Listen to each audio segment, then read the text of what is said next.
अस्सलाम वालेकुम students, welcome to YouTube channel Masoomeen schools. Students, अपने लास्ट लेक्चर्स के अंदर हम लोगों ने डिस्कस किया था अबाउट मेजरिंग इंस्ट्रूमेंट्स, जिसमें सबसे पहले हम लोगों ने शुरू किया था mass measuring instruments, length measuring instruments और उसके अलावा वॉल्यूम मेजरिंग इंस्ट्रूमेंट्स।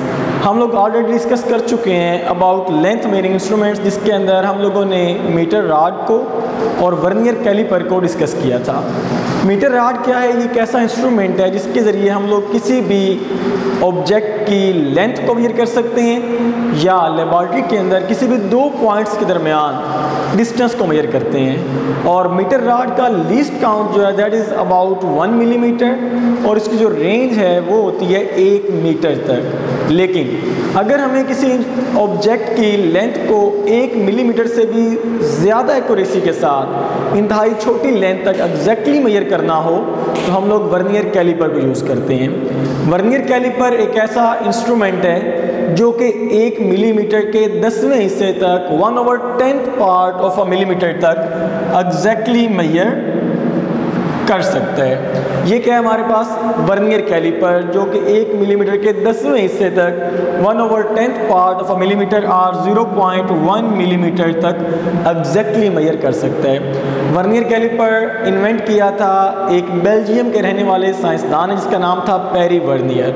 लेकिन अब स्टूडेंट्स हम लोग बात कर रहे हैं आज अबाउट सक्रियो गेज।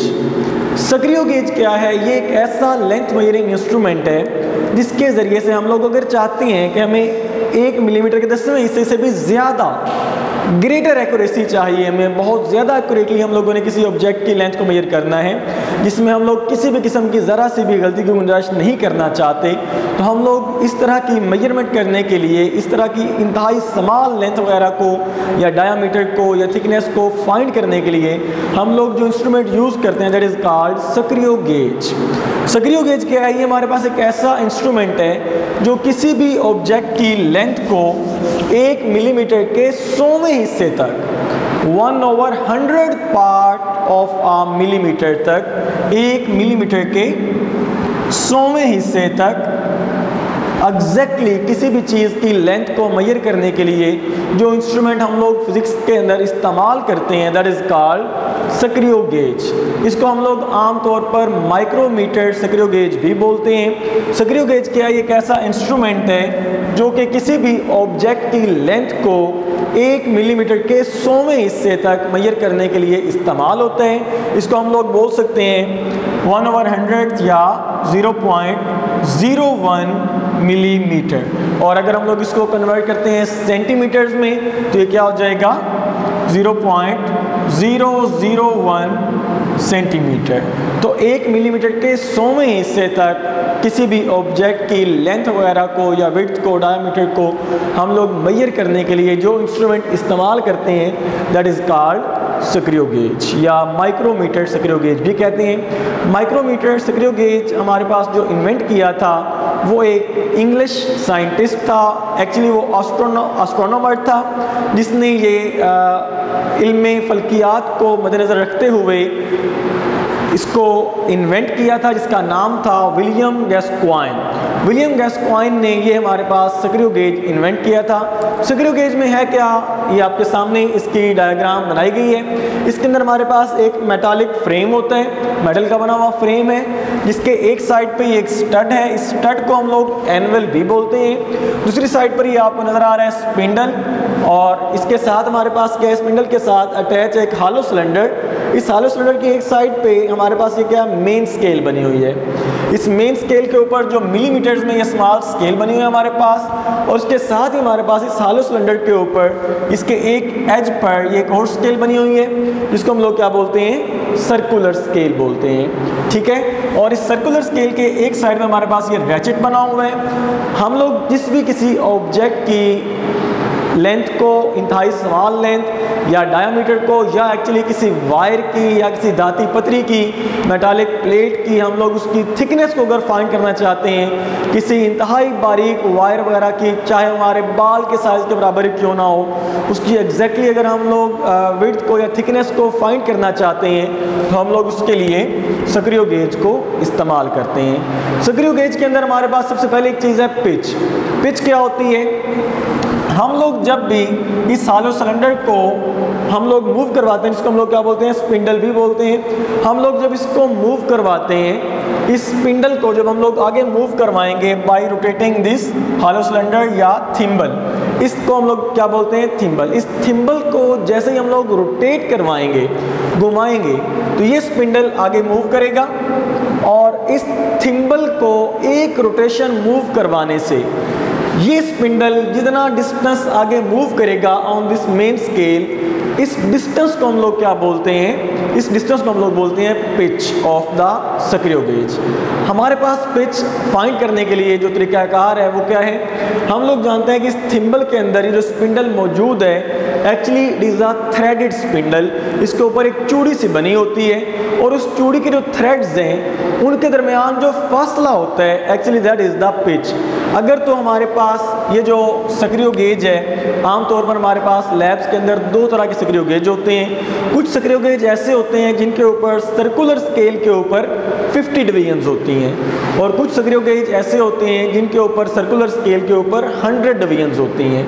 लेकिन दोनों की जो पिच है उसमें फ़र्क क्या है, जिस सक्रियो गेज की सर्कुलर स्केल के ऊपर 100 डिवीजन होंगी उसकी पिच होगी हमारे पास 1 मिलीमीटर, और जिस सक्रियो गेज की सर्कुलर स्केल के ऊपर 50 डिवीजन्स होंगी उसकी पिच हमारे पास कितनी होगी, 0.5 मिलीमीटर।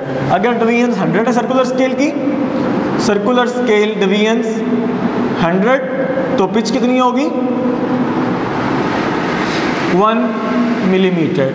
और अगर सर्कुलर स्केल की जो डिवीजन्स हैं वो है 50, तो पिच कितनी होगी, 0.5 मिलीमीटर। लेकिन दोनों के लिए हमारे पास जो लीस्ट काउंट आएगा वो सेम आएगा। फॉर एग्जांपल हमारे पास जो लीस्ट काउंट फाइंड करने का फार्मूला है किसी भी सक्रियो गेज के लिए, वो क्या होता है, least count of the screw gauge. ये फार्मूला क्या हमारे पास, pitch of the screw gauge over number of divisions on the circular scale, pitch over number of divisions on circular scale. अब आपके सामने है, हम इस फार्मूले में वैल्यूज पुट करते हैं। अगर हमारे पास सक्रियो गेज है 100 डिवीजन्स वाला, तो इसकी पिच कितनी होगी हमारे पास, 1 मिलीमीटर। तो यहाँ पे क्या आ जाएगा, 1 ओवर नंबर ऑफ डिवीजन्स कितनी है, 100, 1 ओवर 100, तो इसका आंसर क्या आएगा, 0.01 मिलीमीटर। और हम लोग दूसरी बात कर लेते हैं, अगर हमारे पास सक्रियो गेज है 50 डिवीजन्स वाला, तो इसकी पिच कितनी होगी, 0.5, तो इसकी पिच आ गई हमारे पास 0.5 मिलीमीटर, और इसकी डिवीजन्स कितनी है, 50। इसका आंसर हमारे पास क्या आएगा, 0.5 ओवर 50, ये भी हमारे पास 0.01 मिलीमीटर ही बनता है। इसका मतलब क्या हुआ कि सक्रियो गेज हमारे पास जो भी है, चाहे उसकी डिवीजन 100 है या उसकी डिवीजन सर्कुलर स्केल के ऊपर 50 है, तो दोनों का लीस्ट काउंट जो है वो 0.01 मिलीमीटर ही आता है। तो लिहाजा यहाँ पे हम लोगों ने देखा जो लीस्ट काउंट है सक्रियो गेज का, उसको फाइंड करने के लिए हमारे पास फार्मूला क्या है, pitch of the screw gauge over number of divisions on the circular scale.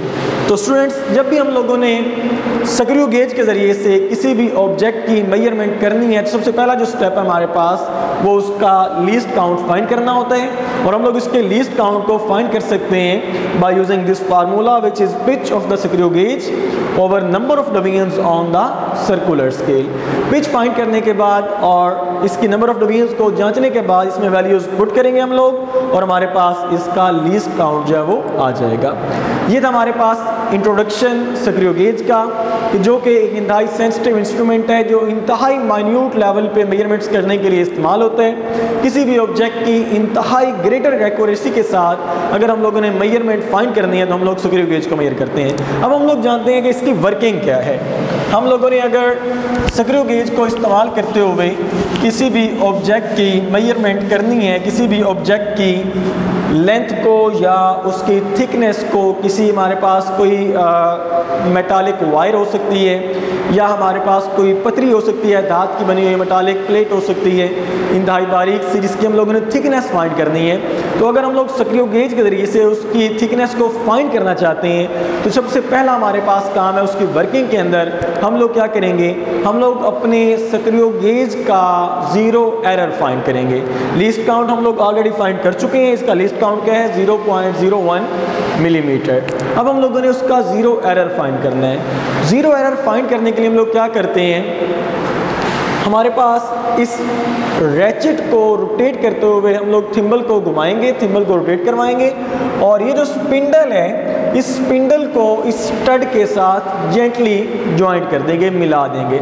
जब हम लोगों ने इस स्पिंडल को इस स्टड के साथ मिला दिया, इन दोनों के आपस में मिलने से हम लोग चेक करेंगे कि जो हमारे पास इंडेक्स लाइन है इसके ऊपर जो हमारे साथ दूसरी सर्कुलर स्केल है जो रोटेट कर रही है, इस सर्कुलर स्केल के ऊपर जो डिवीजन्स बनी हुई हैं, अगर तो सर्कुलर स्केल की ज़ीरो इस इंडेक्स लाइन या डाटम लाइन जिसको हम लोग बोलते हैं इसके बिल्कुल पैरेलल आ जाए, इसके हॉरिजॉन्टली बिल्कुल इसके सामने आ जाए, दोनों को इंसाइड कर जाएं, सर्कुलर स्केल की ज़ीरो और डाटम लाइन अगर एक दूसरे के बिल्कुल सामने आ जाते हैं तो हम लोग कहते हैं कि हमारे पास कोई ज़ीरो एरर मौजूद नहीं है, जैसा कि हमारे पास इस डायग्राम में दिखाया गया है। ये हमारे पास क्या है, इंडेक्स लाइन है और ये हमारे पास क्या है, सर्कुलर स्केल्स की डिवीजन है। ये जो सर्कुलर स्केल की डिवीजन्स हैं इसमें जो हमारे पास जो ज़ीरो है, अगर ये ज़ीरो इस इंडेक्स लाइन के बिल्कुल सामने आ गया तो हम लोग क्या कहते हैं कि हमारे पास कोई ज़ीरो एरर मौजूद नहीं है। तो यहाँ पे क्या हमारे पास डायग्राम ए के अंदर नो ज़ीरो एरर, यहाँ पर कोई ज़ीरो एरर मौजूद नहीं है। क्यों? क्योंकि जब हम लोगों ने इस स्पिंडल और स्टड को आपस में ज्वाइन किया, इसको मिलाया, तो हमारे पास जो सर्कुलर स्केल की ज़ीरो थी इस इंडेक्स लाइन के बिल्कुल सामने आ गई, दोनों बिल्कुल पैरेलल हो गए, दोनों सेम लाइन में आ गए। इसका मतलब क्या हुआ कि यहाँ पर हमारे पास कोई ज़ीरो एरर मौजूद नहीं है। अब नेक्स्ट, अगर हमारे पास ये ज़ीरो जो सर्कुलर स्केल की ज़ीरो है इस इंडेक्स लाइन के बिल्कुल सामने नहीं आती है, दोनों कोइंसाइड नहीं करती, आपस में एक ही लाइन एक ही सीध में नहीं आती, तो इसका मतलब है हमारे पास कोई ज़ीरो एरर मौजूद है।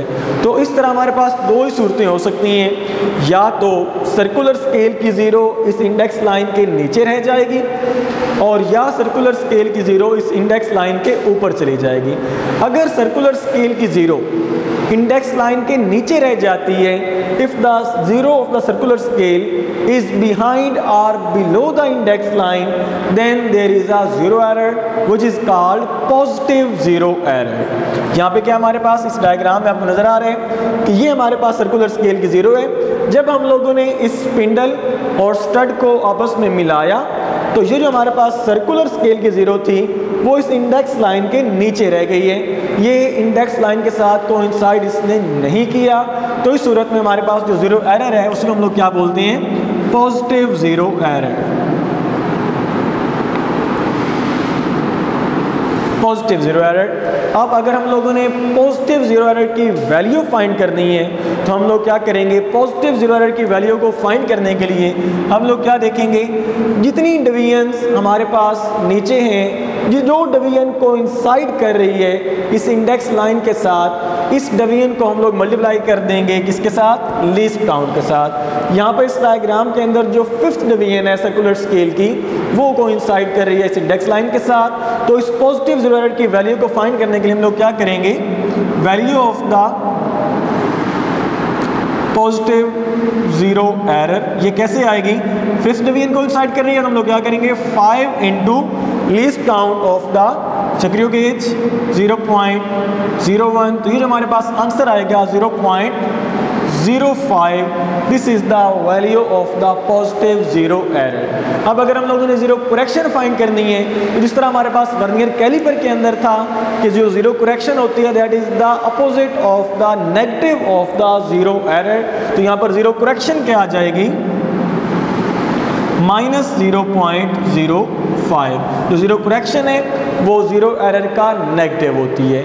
तो इस तरीके से हम लोग जो भी डिवीजन पॉजिटिव ज़ीरो एरर के अंदर कोइंसाइड कर रही होती है उस डिवीजन को हम लोग मल्टीप्लाई करवा देते हैं लीस्ट काउंट के साथ, और हमारे पास क्या आ जाती है, वैल्यू आ जाती है ज़ीरो एरर की, और उसका नेगेटिव लेने से हमारे पास ज़ीरो करेक्शन आ जाती है। ये तो थी एक सूरत कि जब हमारे पास ज़ीरो ने कोइंसाइड ना किया डाटम लाइन के साथ, ज़ीरो नीचे रह गई, बिलो रह गई, तो हमारे पास जो value I that is called positive zero error.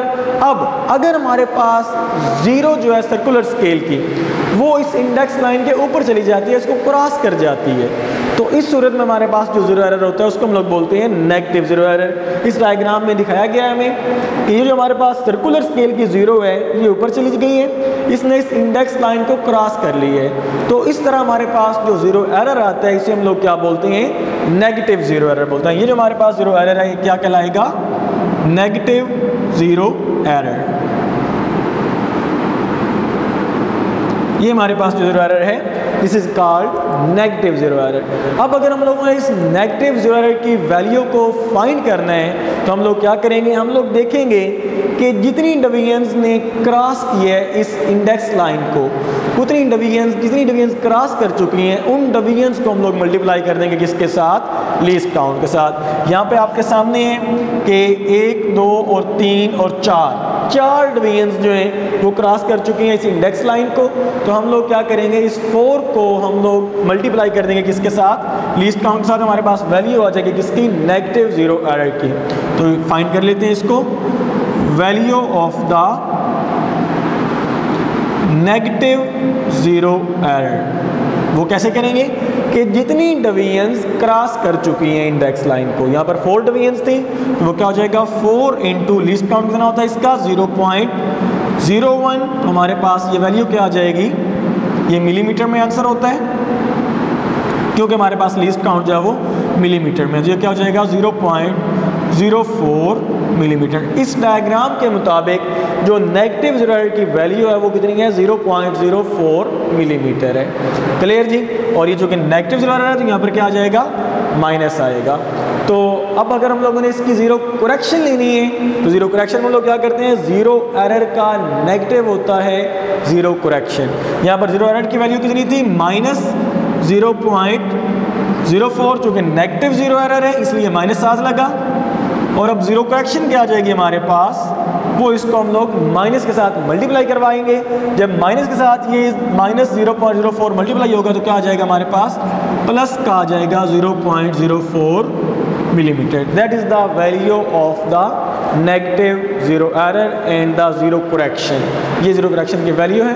तो अब अगर हम लोगों ने किसी भी ऑब्जेक्ट की मेजरमेंट करनी है, हमारा जो स्क्रू गेज है बिल्कुल हमारे लिए रेडी है, तो हम लोग क्या करेंगे, सबसे पहले इसको इस्तेमाल करने के लिए जो हमारा स्टेप होगा वो क्या होगा, मेन स्केल रीडिंग लेनी है हम लोगों ने। कैसे, मेन स्केल रीडिंग लेने के लिए हम लोग क्या करेंगे कि जो भी हमारे पास, चाहे वो कोई मेटालिक वायर है या हमारे पास कोई मेटालिक स्ट्रिप है, उस स्ट्रिप को या उस वायर को हम लोग इस स्टड और इस स्पिंडल के दरमियान में रखेंगे और इस रैचेट को घुमाते हुए, ये बात आपने ध्यान में रखनी है कि जब भी आपने किसी ऑब्जेक्ट को इसके अंदर प्लेस करना है तो आपने इस थिम्बल को यहाँ से थिम्बल से पकड़कर नहीं घुमाना, बल्कि आप इसको रैचेट से पकड़कर इसको घुमाएंगे और उस ऑब्जेक्ट को जो हमारे पास स्ट्रिप है या वायर है व्हाटएवर, उसको इसके अंदर फिक्स करेंगे रैचेट को रोटेट करवाते हुए। रैचेट्स की जब क्लिक्स होंगी, एक दो क्लिक की आवाज़ आएगी हमारे पास, तो हम लोग इसको छोड़ देंगे और ये इसके अंदर फिट हो जाएगा। जब ये इसके अंदर फिक्स हो जाएगा, इस लॉक को इस्तेमाल करते हुए हम लोग इसको इसके अंदर फिक्स कर लेंगे ताकि हमारे पास ये वायर या ये स्ट्रिप जो भी हमारे पास ऑब्जेक्ट है वो इसमें से मिसप्लेस ना हो, इसकी प्लेस चेंज ना हो, गिरे ना। तो जब ये फिक्स हो जाएगा, अब हम लोग इसकी रीडिंग लेंगे। मेन स्केल की रीडिंग सबसे पहले हम लोग नोट करेंगे। सबसे पहले हम लोग क्या करेंगे, मेन स्केल की रीडिंग को फाइंड करेंगे और ये मिलीमीटर्स में होगी। मेन स्केल रीडिंग हम लोग जब फाइंड कर लेंगे, सपोज हम लोग इसको नाम दे देते हैं मेन स्केल की रीडिंग को m का। ये हमारे पास m है मेन स्केल रीडिंग, जो भी हमारे पास रीडिंग आ रही है। मेन स्केल रीडिंग m लेने के बाद हमारे मेन स्केल रीडिंग लेंगे कैसे हम लोग, जब हम लोगों ने इसको इसके अंदर प्लेस किया तो ये जो हमारे पास सर्कुलर स्केल का, इधर से इस डायग्राम से हम लोग देख लेते हैं, ये जो हमारे पास सर्कुलर स्केल का एज है, इस एज को हम लोग देखेंगे कि इसने मेन स्केल के कितनी डिवीजन्स को पास कर लिया है। हम लोग मेन स्केल रीडिंग में वो डिवीजन कंसिडर करेंगे जो इस मेन स्केल के ऊपर है, या तो वो सर्कुलर स्केल के एज के बिल्कुल नीचे होगी, वो हमारे पास क्या हो जाएगी, मेन स्केल की रीडिंग हो जाएगी। अब मेन स्केल की रीडिंग को हम लोग नाम दे देते हैं एम का। इसके बाद हम लोगों ने क्या देखना है, सर्कुलर स्केल की रीडिंग लेनी है। सर्कुलर स्केल की रीडिंग लेने के लिए हम लोग क्या करेंगे, हम लोग चेक करेंगे कि सर्कुलर स्केल की जो डिवीजन डाटम लाइन के बिल्कुल सामने आ रही है, उसके साथ जो कोइंसाइड कर रही है, उस डिवीजन को हम लोगों ने मल्टीप्लाई करवाना है किसके साथ, लीस्ट काउंट के साथ। सपोज हम लोग इस डायग्राम को देख लेते हैं, यहाँ पर जो मेरे पास सर्कुलर स्केल की डिवीजन कोइंसाइड कर रही है इस इंडेक्स लाइन के साथ, वो कौन सी है, 96 डिवीजन है।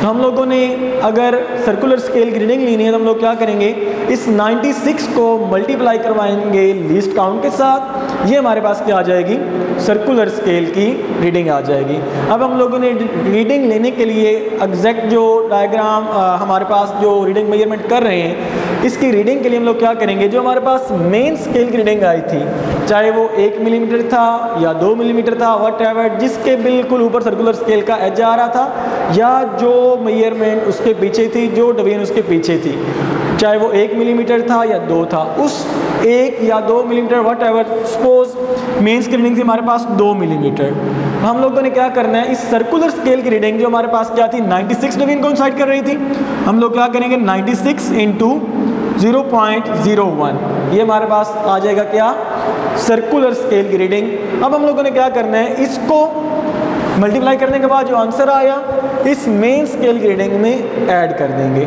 ये हमारे पास क्या आ जाएगी, ऑब्जर्व जो हमारे पास मेजरमेंट है वो आ जाएगी, चाहे वो थिकनेस फाइंड कर रहे हैं हम लोग या लेंथ कर रहे हैं। अब हम लोगों ने इसके अंदर जीरो करेक्शन को ऐड कर देना है। जीरो करेक्शन को ऐड करने के बाद जो हमारे पास वैल्यू आ जाएगी, that is the exact length और विड्थ और थिकनेस जो भी हम लोग फाइंड कर रहे हैं ऑफ दैट ऑब्जेक्ट। तो इस तरीके से हम लोग किसी भी ऑब्जेक्ट की एग्जैक्ट मेजरमेंट, एग्जैक्ट लेंथ को या उसकी थिकनेस को 1 मिलीमीटर के 100वें हिस्से तक मेजर कर सकते हैं, और जिसमें हमारे पास बिल्कुल ग्रेटर एक्यूरेसी है। कोई इसमें किसी किस्म की, जिस तरह हम यूज़ कर रहे होते हैं अगर मीटर रॉड को, तो हम लोग 1 मिलीमीटर से ज़्यादा एक्यूरेसी के साथ मेजरमेंट नहीं कर सकते, लेकिन सक्रियो गेज को इस्तेमाल करते हुए हम लोग 1 मिलीमीटर के 100वें हिस्से तक एक्यूरेसी के साथ मेजरमेंट कर सकते हैं। तो स्टूडेंट्स, ये था हमारा सक्रियो गेज। अपने नेक्स्ट लेक्चर के अंदर हम लोग डिस्कस करेंगे अबाउट मैथ्स मेजरिंग इंस्ट्रूमेंट्स। तब तक के लिए इजाज़त दीजिए, अल्लाह हाफिज़।